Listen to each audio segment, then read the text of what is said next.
Today it's time for Eric to rant enthusiastically about another small game from designer Rainer Knizia, something I did most recently with 2019's Llama, a tiny little game that was nominated for Spiel des Jahres and that I consider one of his best small games along par with Circus Flickati and Trendy. Now, I'm not here to talk about that today. I will include a link to my overview video in case you are not familiar with the game and want to learn more about it and see why I rank it so highly. Today, instead, I'm going to talk about the 2021 release Art Robbery from Swiss publisher Helvetique.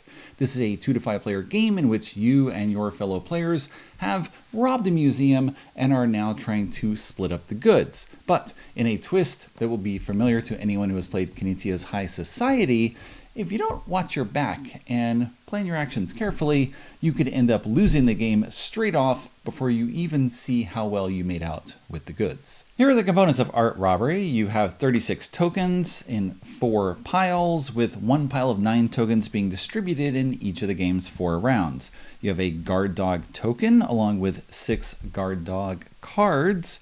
You have 8 other card types as well. Numbers 0 through 5, the boss and the greedy thief, with 6 of each of these cards and 7 greedy thieves to add up to 55 cards in the deck. And publishers like games with 55 cards or 110 or 165 because it is easier to produce them. Because Helvetique is a Swiss publisher, as I mentioned, the game includes rules in 4 languages, with those rules almost being equivalent to the deck in size. Interesting to see that. It's a very tiny game. So at the start of play, each player gets a hand of 5 cards, and you reveal the tokens in the first pile. These token numbers are not secret. You can look through all the piles if you want, but you do not have to. On a turn, you are going to play one of the 5 cards in your hand. If you play a number card, you take that number from the center of the table if it's there, and you put it in front of you. And then draw a new card and refill your hand to 5. If a token is in front of someone, and there's only one of it, so if someone else plays a 1, they are going to take this token from me and put it in front of themselves.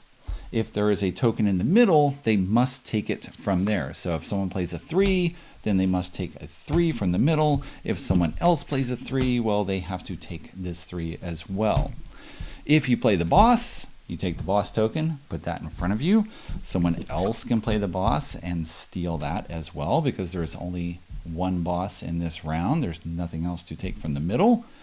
You can play the guard dog, and now the guard dog goes in front of you, and if someone would take your token, you can instead give them the guard dog. So you have a choice of what you want to give away. So this 3 isn't great to guard necessarily, since they would have to take this 3 first and there's someone else they can steal from, although then makes it easier. They definitely will take this instead of mine.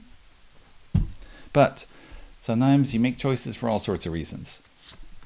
Play a 5 and put that in front of you, and you're going to keep going around the table until all the tiles have been claimed. If you play a greedy thief, you must take a tile from the middle. You cannot steal, but you have your choice of any of the tiles here. So maybe this player takes the 4 for a reason I'll mention in a moment. Maybe I take the 0. You might notice these 2 white dots on there. I'll mention that in a moment. So eventually all the tokens will be claimed. That ends the round. If you have the boss token, you must have a 4 or 5 in front of you at the same time, or you throw the boss away. So other people will very likely try to steal that 4 away, because if they steal the 4, then your boss is worthless as well. If you keep the 4 and you keep the boss, well, the boss will be worth 5 points at the end of the game.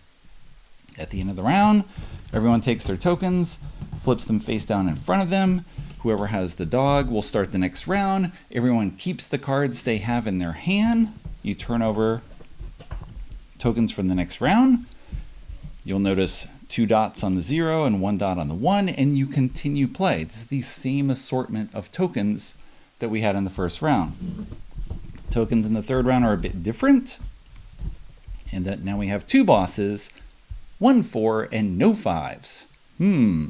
People will be fighting over the boss as well as the 4. 5s are useless, so ideally you have used them in the previous round. Don't happen to draw them. And final round, you're going to turn over these and you'll notice lots of dots. Now these dots represent alibis. You are all thieves, remember. You do not want to be caught with the goods. At the end of the game, you are going to reveal your tokens, and whoever has the fewest alibis is out of the game.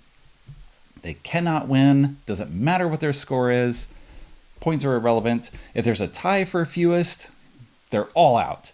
In a two-player game, whoever has the fewest loses 10 points from their score. That would be a bit too harsh to lose the game immediately, but you must be penalized in some way for not covering your tracks. And then at that point, of the people left in the game, whoever has the most points wins. Now you know all the rules for Art Robbery, which I played 6 times on a review copy from Helvetique with all player counts. The game is extremely simple, as you can tell from the brevity of that explanation, and it features one of my favorite characteristics of a game in that you can teach it while you play. Deal each player 5 cards, put out the tokens, put the dog in the middle, you go. If you play a number card, you're going to take this. If all of those have been claimed, you're going to take it from someone else. Blah, blah, blah. You just explain very quickly, and turns are very quick around the table because all it is play a card, take something, draw a replacement card.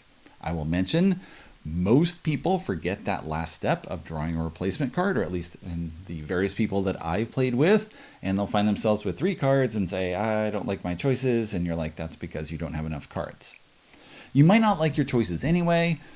It is a card game. Sometimes you get dealt cards that match what you already have in front of you. And if you should play a card that does nothing because you already have the guard dog or you have those tokens, well, nothing happens. You discard that card and you draw a replacement, and that's that. Sometimes that's life. You get stuff that is not useful and you just have to deal with it. Now, you often develop customs very quickly, or at least we did, whereas if someone has the dog in front of them and you play a card, you want to steal a token from them, can I take your 2? And if they can, you just slide them the token, and if not, and you send the dog off in their direction. And now they have the dog in front of them, protecting whatever they have, which might be nothing, but you can send it to them anyway. The game varies a lot based on player count because the number of tokens does not change. So in a 2-player game, you are both fighting over 9 tokens, and the same is true in a 5-player game. And you have to adjust your expectations for what you might score in a round based on the number of players. What is fair when it comes to dividing up the tokens? Often fair is not how a round turns out because multiple people can steal things away from you and you might end up with nothing in a round, or just the boss, which turns out to be useless if you don't also have a 4 or 5.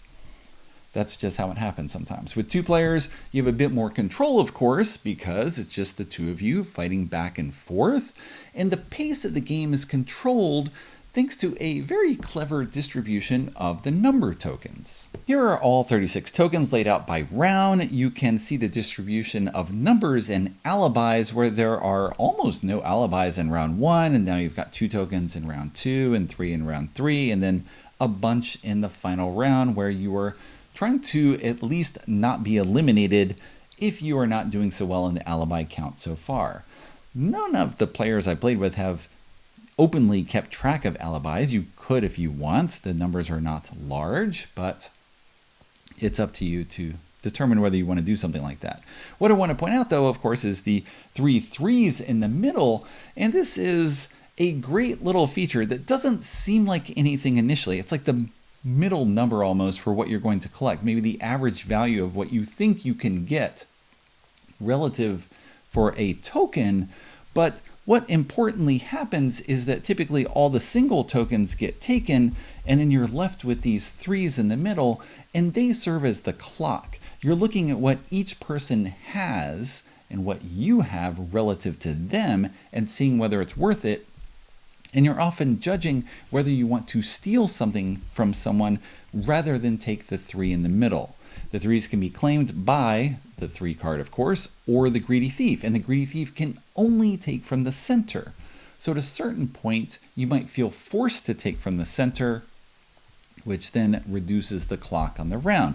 And in some ways, the feeling of the timing in the round resembles llama, because a large part of that game is knowing when you should exit the round. And lock in your score, sometimes in a negative way because you don't think you can do any better. You whittled your hand down to a certain number of negative points, and then fine, I'll pass and be done, and it doesn't matter what happens from that point.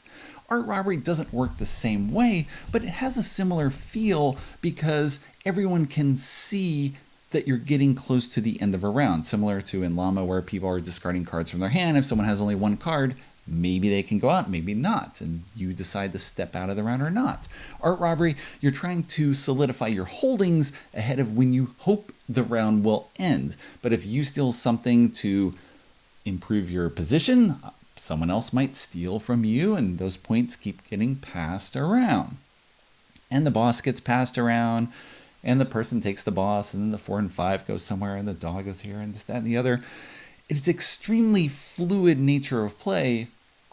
You can think about things more if you wish, but very little of it is under your control, except in the 2-player game. Things just move very freely, and you just go with it and hope stuff works out. I love that style of game with a high degree of variability, chaos almost, but it's player-induced chaos where you are responsible for playing things from your hand. And yes, you're restricted to what you can play, but usually there's better choices. Or you can deduce that someone took this token because they're trying to do something else. And again, it's not deep. There's not a lot to it in terms of going down multiple levels of why someone is going to do this. They're thinking ahead, probably a turn or two, or they're just trying to maximize their holdings right now. But you can take that into account when making your own decisions.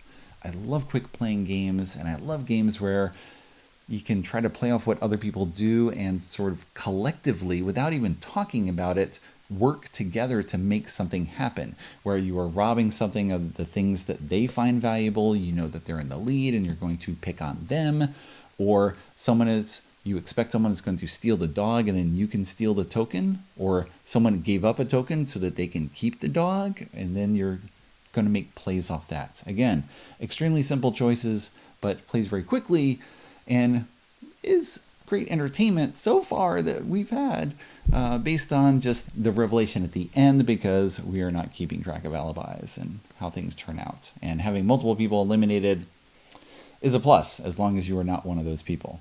So you can play carefully, you can play carelessly, you can do what you wish. You are a thief after all, so you're making your own rules in a way.